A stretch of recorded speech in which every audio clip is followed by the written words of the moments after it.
सब लोगों को चाहिए। अगर सब लोग यह 5 प्रकार का न्याय चाहते हैं तो हम आपसे एक अपील करना चाहते हैं। एक बात जान लीजिए, इस देश में कुछ भी, इस देश के आम लोगों को कुछ भी बिना संघर्ष के नहीं मिला है। हमारी आजादी के लिए भी लोगों को अपनी जान गंवानी पड़ी। बिहार के लोग जानते हैं कि अपने हक और अधिकार के लिए संघर्ष करना पड़ता है। और एक बात आप लोगों ने सुना होगा, बिन हवा न पत्ता हिलता है, बिन लड़े न कुछ भी मिलता है। इसीलिए अपने हक और अधिकार के लिए हमको लड़ना पड़ेगा और हमारे देश के आम आवाम को, बिहार के आम लोगों को यह सोचना पड़ेगा कि हमारा भविष्य क्या है। हम समझते हैं कि जिस तरीके से मौजूदा सरकार हमारे देश के नौजवानों के साथ, बिहार के नौजवानों के साथ खिलवाड़ कर रही है, उसके खिलाफ हमको संघर्ष करना पड़ेगा। आप सब सोच करके बताइए, अग्निवीर लाई सरकार और अग्निवीर में सरकार ने कहा कि 4 साल के लिए नौकरी देंगे। क्या सिपाही जी, 4 साल के लिए आपको नौकरी मिलेगा, लीजिएगा 4 साल का नौकरी।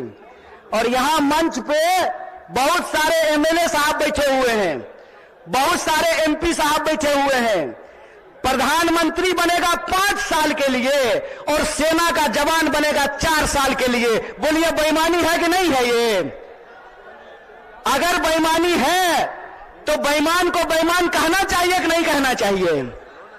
चोर को चोर कहना चाहिए कि नहीं कहना चाहिए? ये चोर और बेईमान मिलकर के इस देश के साथ लुटखोरी कर रहे हैं।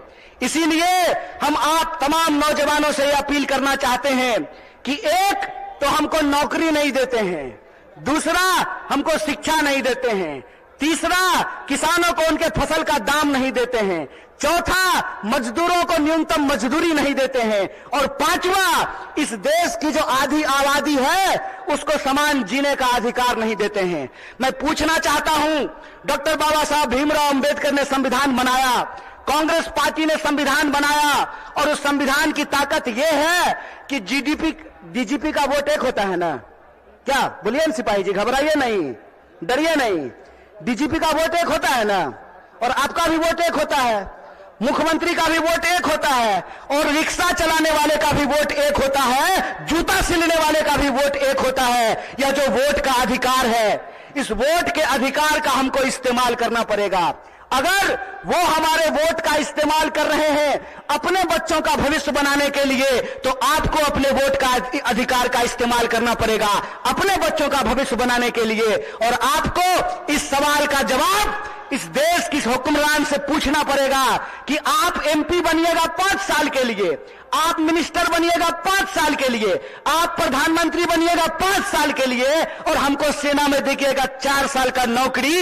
यह नौकरी हमको बर्दाश्त नहीं है। हमको आपको परमानेंट नौकरी देना पड़ेगा, ठेके की नौकरी बंद करनी पड़ेगी। और जिसको परमानेंट नौकरी मिला हुआ है, जिसको परमानेंट नौकरी मिला हुआ है, अगर नेताओं को पेंशन मिल सकता है तो आपको शिक्षकों को भी पेंशन देना पड़ेगा, आपको सरकारी नौकरियों में भी काम करने वाले लोगों को पेंशन देना पड़ेगा।